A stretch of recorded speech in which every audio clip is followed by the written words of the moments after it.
Every year, Americans eat over 1.5 billion pounds of blueberries. And this is how they reach your hand. They look so simple, you'd think they're easy to grow.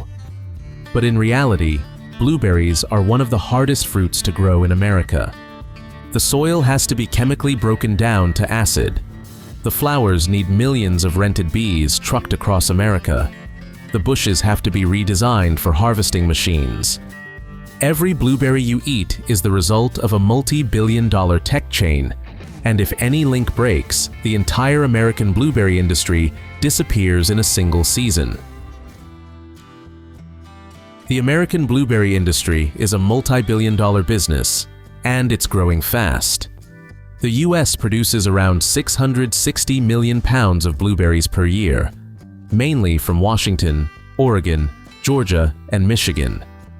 But here's what most Americans never think about when opening a clamshell. Even with all that production, the US still doesn't have enough blueberries for itself.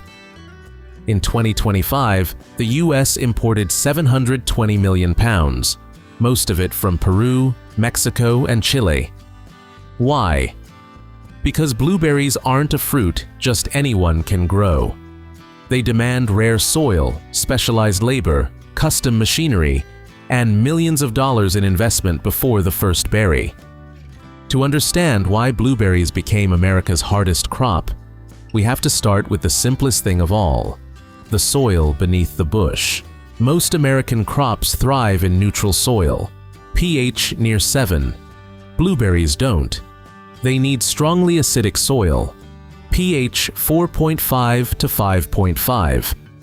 Naturally acidic soil at that level is rare, only found in specific regions like the Pacific Northwest, the Southeast US, or a small belt in Michigan.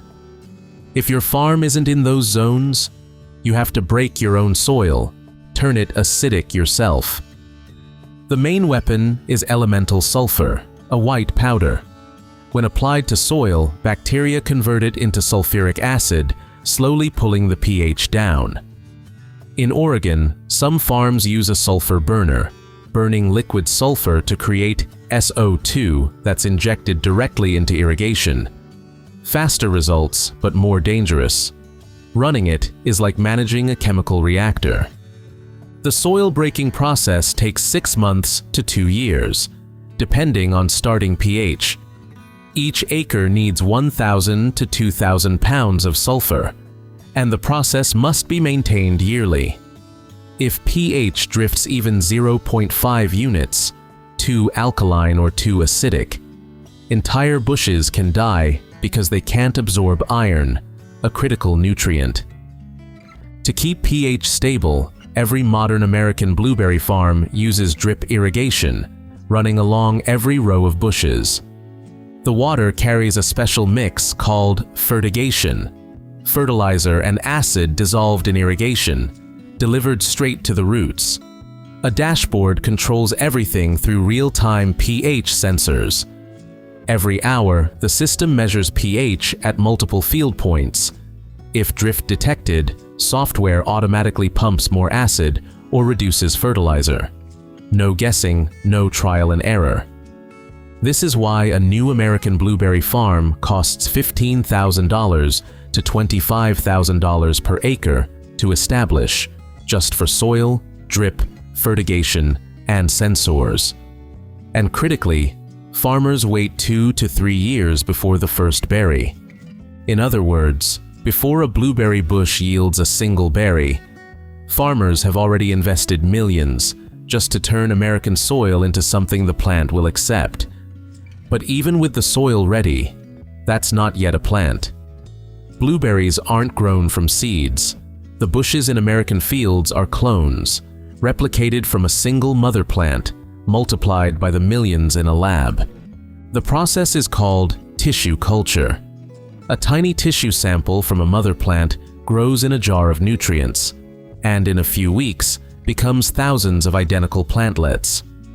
After the lab, plantlets move to greenhouses, where they're hardened for real-world conditions before they're ready for the field. Fall Creek Nursery in Oregon, the world's largest blueberry plant supplier, ships out millions of plants every year. Each plant costs around $3 to $5. A 100-acre field needs around 170,000 plants. That's $500,000 to $850,000 just for the plants themselves. But even with the plants in the ground, the biggest problem remains. Blueberries can't pollinate themselves. Blueberries can't pollinate themselves. To turn flowers into fruit, American farms have to bring in the one thing that can unlock the pollen: bees. But here's what most people don't know. Most of the bees in blueberry fields in Washington or Michigan aren't local. They are rented, moving across America on semi-trucks. A single semi-truck carries about 400 to 450 hives. That's 5 to 7 million bees in one trip. At the field, pallets of hives are placed between blueberry rows by GPS map. A 100-acre field in Washington can need 500 to 1,000 hives. That's 6 to 12 million bees working at the same time. Each hive rents for about $80 to $100 per season. A 100-acre field can pay up to $80,000 just for the bee service. This is the biggest hidden cost in blueberry farming. No bees, no berries. It's that simple. But even with all that ready, even the bushes themselves have been redesigned, so humans no longer pick by hand. 50 years ago, American scientists sat down and designed the perfect blueberry bush for machines, a bush nature itself had never created. The perfect blueberry bush has to be upright so the machine can pass through, ripen all at once for a single pick, and have stems weak enough to release when shaken, but strong enough to keep unripe berries on the branch. At the same time, another industry was designed in parallel: shaking harvesters. Leading the field is Oxbow, an American company specialized in over-the-row machines. The heart of the machine is the Dynarotor, a set of soft polymer rods shaking 1,000 times per minute, enough to release ripe berries but spare the unripe ones. As berries fall, they land on a surface called soft surface, a soft polymer cushion to prevent bruising. Each berry falls less than 12 inches. The cab uses auto-steer GPS to keep the machine straight between rows, no manual steering. A single oxbow can harvest 5 acres per hour, equal to 40 hand pickers.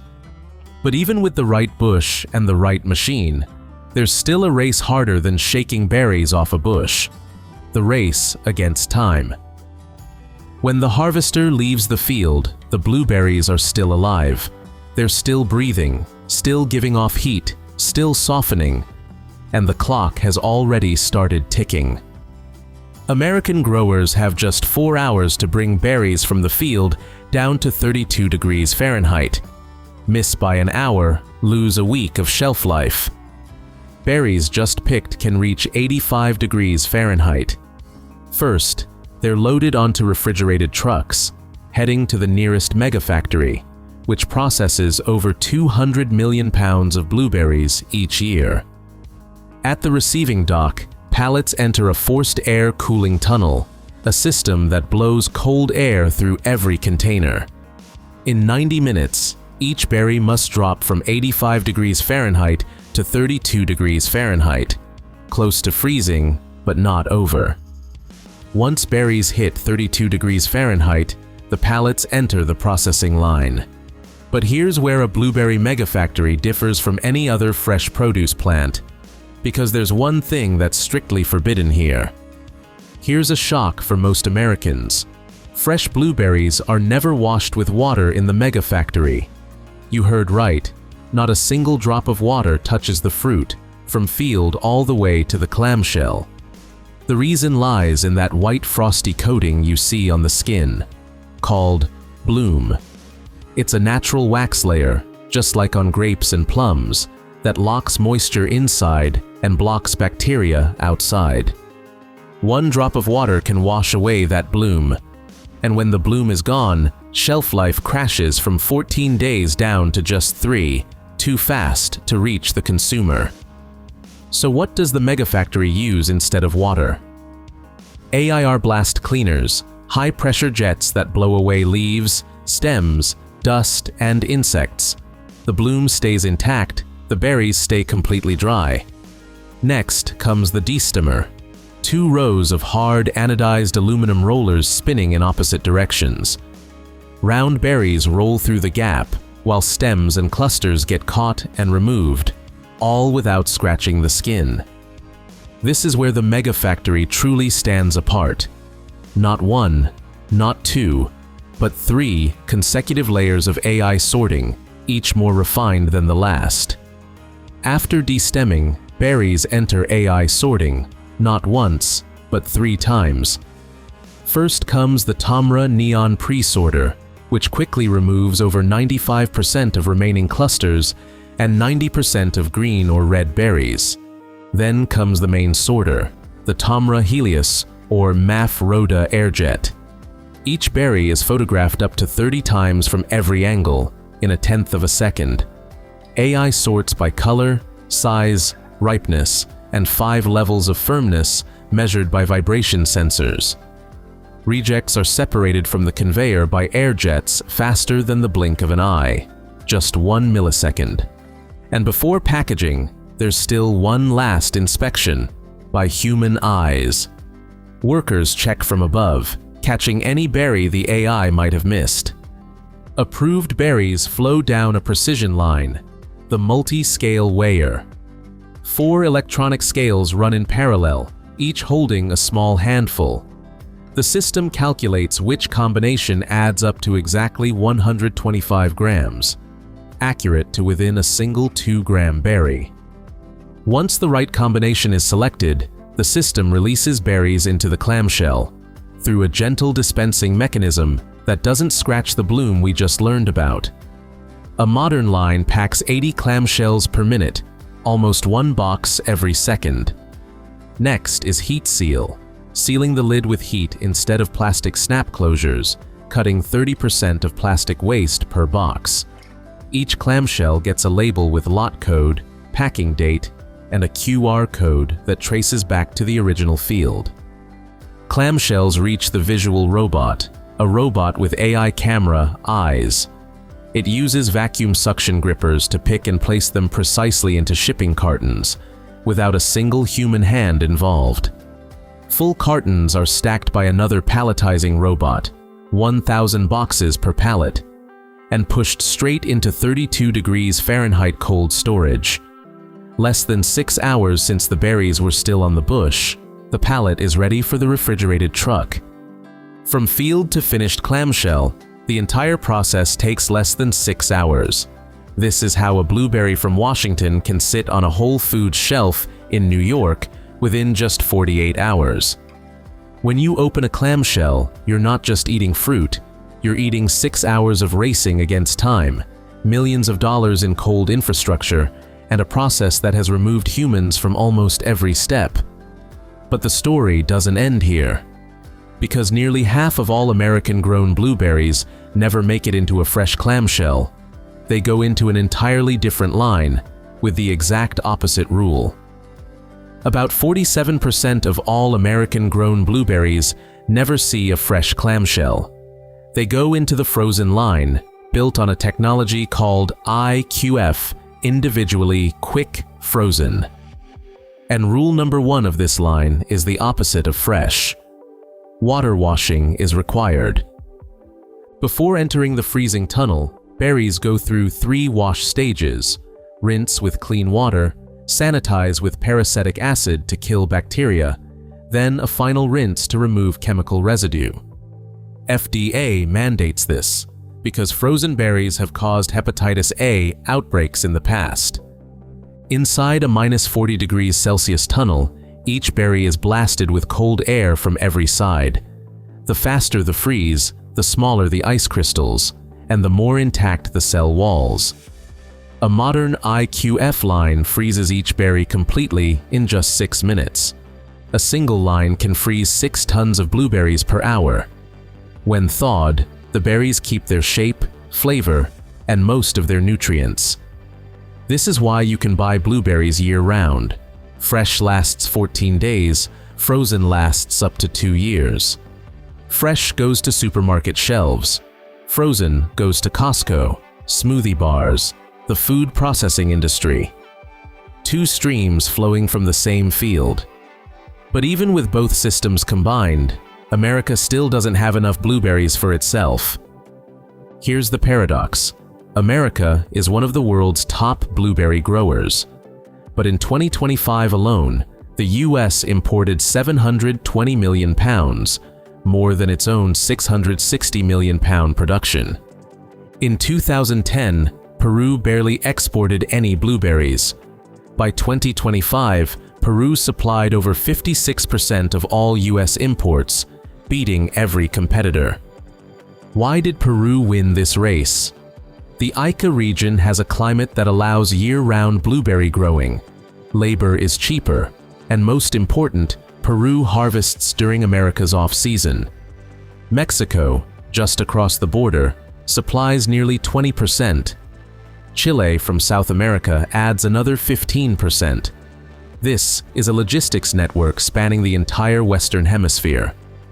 When you grab a clamshell of blueberries at Whole Foods in mid-December, there's a 56% chance those berries traveled 6,000 miles from a farm in Peru, through cold containers, Long Beach port, refrigerated trucks across America, reaching your hand in just 5 days. A single blueberry, fresh or frozen, American or Peruvian, represents one of the most complex agricultural systems in the world. But this system is now facing the biggest challenges in its history. In 2025, the blueberry industry faces a harsh reality. Global yields are projected to drop by up to 30% due to climate change and labor shortages. Labor used to be the backbone of the industry, especially for fresh market, where hand-picking determines grade. But Mexico, the largest labor source, is now itself short on workers. The answer is coming from an unexpected place: robots. 2025 saw the first robotic harvesters that can pick fresh market quality blueberries at commercial scale. Alongside it is the autonomous orchard, where sensors, drones, and AI together decide when to water, when to harvest, when to scout for disease. The farmer becomes a data manager. By 2034, the global blueberry industry is projected to reach $6 billion, nearly double today. The question isn't, will it grow, but who will control the system? The blueberry, what looks like the simplest thing on a breakfast table, is actually the result of decades of engineering, millions of dollars in investment, and a network spanning 2 hemispheres. Next time you open a clamshell of blueberries, remember, you're not just eating fruit. You're eating an entire story about how modern agriculture really works.